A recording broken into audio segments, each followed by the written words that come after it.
Hi, Reddit.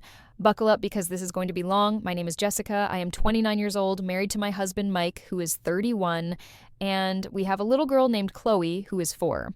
I work full-time, Mike works full-time, and weekends are the only sliver of time I actually get to breathe. You would think my family would respect that, but you would be wrong.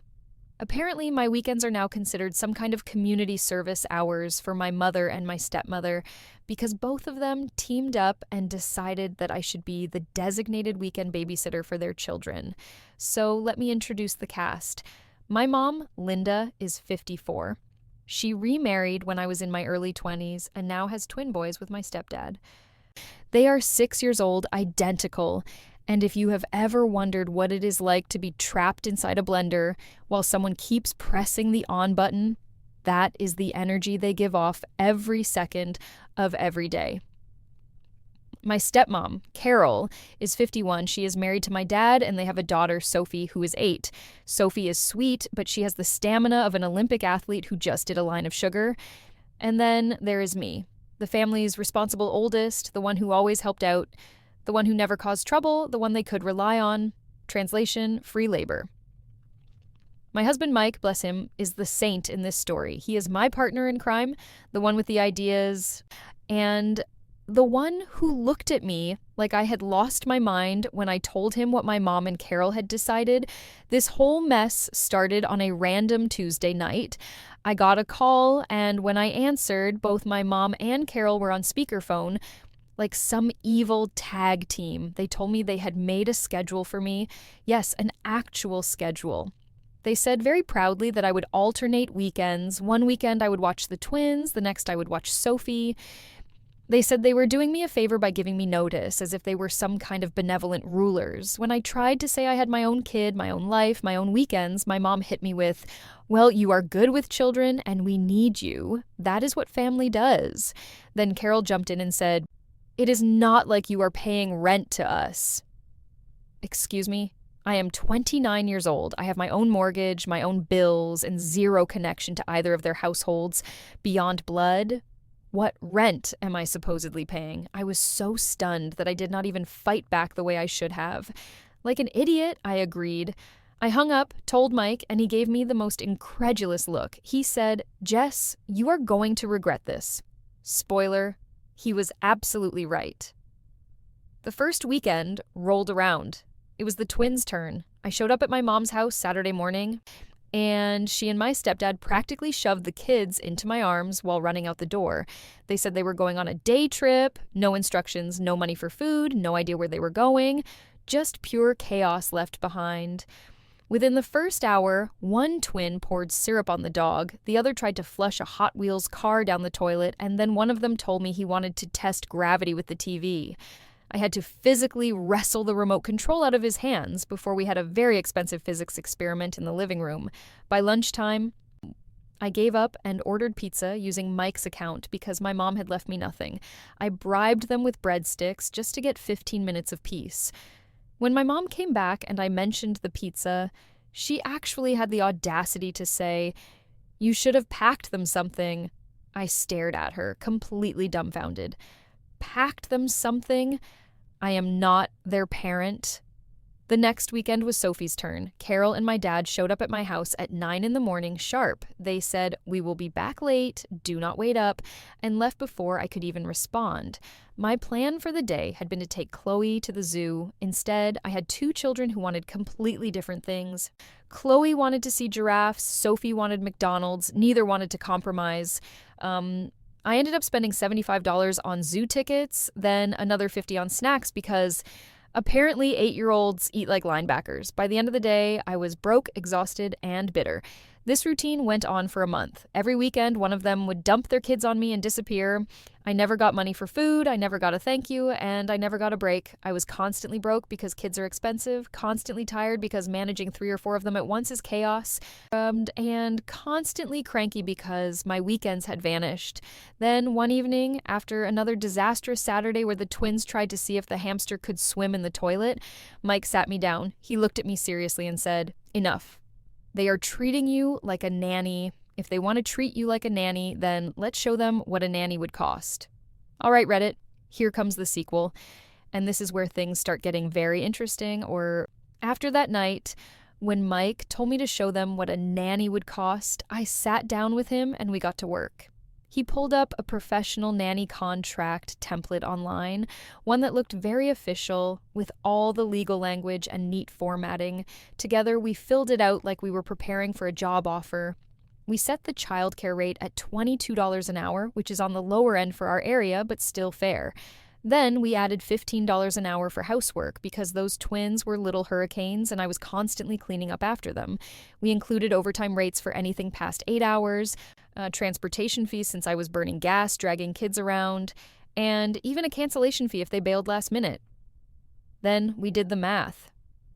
I sat down with my pile of crumpled receipts, ticket stubs, and Venmo transfers, and we calculated everything I had already spent in the past month. It added up fast. Pizza deliveries, zoo tickets, snacks, random toys I bought out of desperation just to get them to calm down. $470 out of my own pocket just to keep their kids alive and somewhat entertained. Mike suggested we attach proof, so we stapled every receipt neatly to the back of the contract like evidence in a courtroom. I cannot lie, when I looked at the finished packet, I felt proud. It looked legitimate. It looked professional. And most importantly, it made me realize how much I had been taken advantage of. My time, my energy, my money, everything had been treated like it was disposable. But now it was all written down in black and white, and it was impossible to ignore. So when my mom and Carol called again to announce the schedule, I told them calmly that I would be happy to continue helping out, but only under contract. I emailed them both PDFs of the agreement and said they needed to sign and return it by Friday if they wanted to secure my weekends. My mom immediately laughed like I had just told the funniest joke she had ever heard. Carol's voice went sharp and she said, "Family doesn't charge family." Mike, sitting right next to me, leaned over and muttered just loud enough to be heard, "Funny, because family sure doesn't babysit for free every weekend either." I could tell they were not taking me seriously, but I did not care. For the first time, I felt like I had drawn a boundary and actually meant it. The deadline came and went, no contract, no signatures, no acknowledgement, but then Saturday morning rolled around, and guess what happened?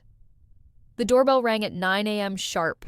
My mom stood there with the twins already bouncing off the walls, backpacks half zipped, shoes on the wrong feet. She said cheerfully that they would be back later, and before I could even respond, she bolted back to the car like she was escaping a hostage situation. It was clear that neither she nor Carol had any intention of respecting what I had laid out. In their minds, I was still the reliable daughter, the built-in babysitter, the one who would grumble but ultimately cave because that is what I had always done. They thought if they ignored the contract, I would roll over. So guess what I did? All right, Reddit. Here's where the whole thing finally blew up. That Saturday morning, right on schedule, the circus arrived. My mom's minivan pulled up in front of our house, the twins already screaming and bouncing inside like feral raccoons rattling a cage. Chloe and I were just about to leave for the farmer's market, and I was determined not to lose yet another weekend to chaos that wasn't mine. When my mom walked up the driveway with that all-too-familiar smile, the one that meant she thought she had won before the game even started, I was ready. I stepped outside, smiled right back, and handed her a neatly printed invoice. It was for $176, labeled anticipated services. I told her calmly that payment was due up front. She blinked at it, laughed like I had told a joke, and said she would settle up later. See, I didn't budge. I stayed in the doorway, half blocking it with my shoulder, while behind me, Chloe sat buckled in her car seat holding her little stuffed giraffe, waiting for our outing. My mom realized very quickly that I was not going to move. She kept insisting I was being ridiculous, that I knew she was good for it, that family should not nickel and dime family. I just smiled politely and held my ground. The standoff dragged on for 5 awkward minutes. She shifted her weight, glanced back at the car where the twins were pressed against the glass making faces, and then glared at me like I had betrayed her. Finally, with a frustrated huff, she spun around and stormed back to the van. The door slammed. The engine roared, and just like that, the chaos pulled away from my driveway. 10 minutes later, I got the inevitable text. It said, "You're selfish. Those are your brothers." For the first time in years, I felt a strange kind of peace that entire Saturday. Mike, Chloe, and I strolled around the farmer's market, bought fresh bread and flowers, and actually enjoyed our day. No sticky fingers pulling at me, no screaming matches over which cartoon to watch, no collapsing on the couch at night, wondering how I was supposed to do it all again next week. It was glorious. But the true test came the next weekend when Carol decided to try her luck. At 9 sharp, her SUV rolled into the driveway and Sophie hopped out, backpack swinging. Carol looked smug, like she assumed last week was just a one-time tantrum from me, but I was ready again. I walked up to her car window, smiled, and handed her another invoice. This one was for Sophie, totaling $152 for the day, with the same note, payment due up front. Carol's smile froze on her face, and then she sputtered that she could not believe I would do this to family. I said nothing, just held the invoice steady in front of her until it was clear I wasn't joking. She snatched it out of my hand, crumpled it, and peeled out of the driveway with Sophie still in the back seat.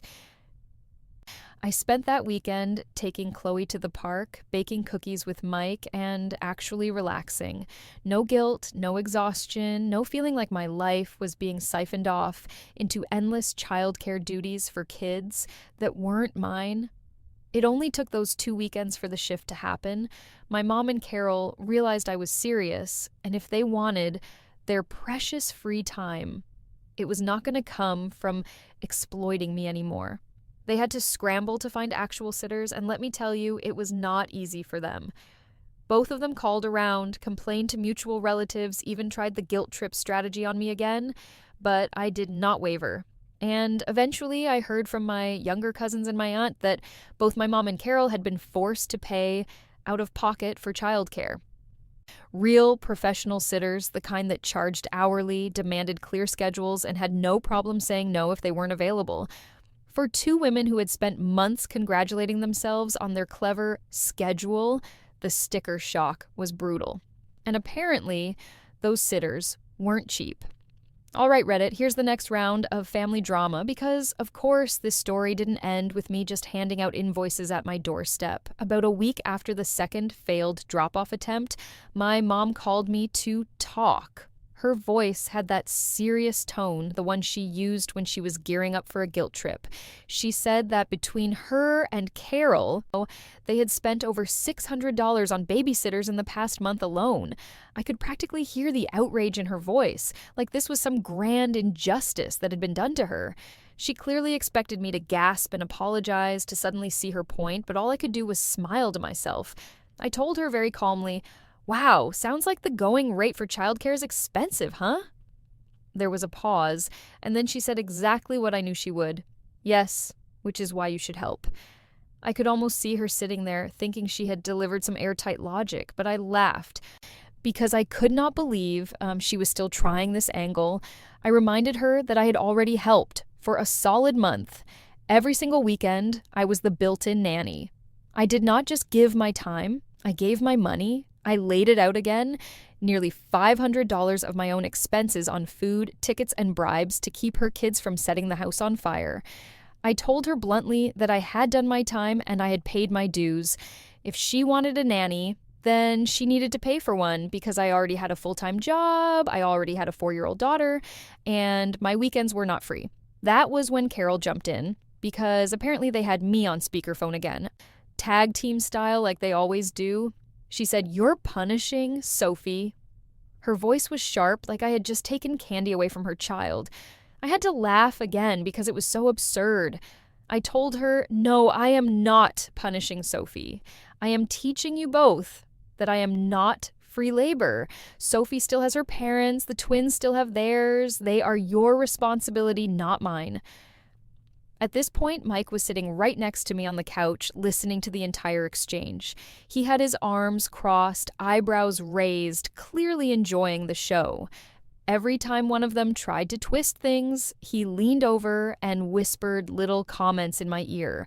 When my mom tried the guilt card about family sticking together, he muttered, "Funny, Family doesn't stick together when it comes to splitting the zoo bill. When Carol tried to say I was hurting the kids, he whispered, "Nah, you're just hurting their wallets." And then, when the argument reached peak ridiculousness and they were both talking over each other about how I was supposed to be helping as the older sister and stepdaughter, Mike leaned in, smirking like a coach hyping up his player before the winning shot. He whispered, "Hit him with the invoice again." So after the infamous invoice standoff and the speakerphone guilt trip call, my mom and Carol had no choice but to actually find childcare elsewhere. And let me tell you, reality hit them hard. Here's the kicker. My mom went on care.com and hired one of those sweet college babysitters. She bragged about it at first, telling me she found someone young and energetic who could handle the twins. I just nodded because anyone who has met those boys knows that handle is a very generous word. 3 weekends in, the babysitter quit. She sent my mom a polite but brutally honest text that the twins were too wild and she could not keep up. That one actually made me laugh out loud when my cousin showed me the screenshot. Carol's situation was even funnier. She ended up begging her niece, who's 20, in college, and definitely not someone who wanted to spend her weekends babysitting, to watch Sophie. And here's the kicker. Her niece charges $25 an hour, no discounts, no family rate, just straight cash. Carol tried to complain to me about it. Like I was supposed to sympathize. All I said was that at least she had someone willing to do it, because I sure wasn't. Now both of them have been complaining nonstop about how expensive kids are, every family dinner, every phone call. It's the same thing. Childcare costs this, babysitters cost that, everything is too expensive.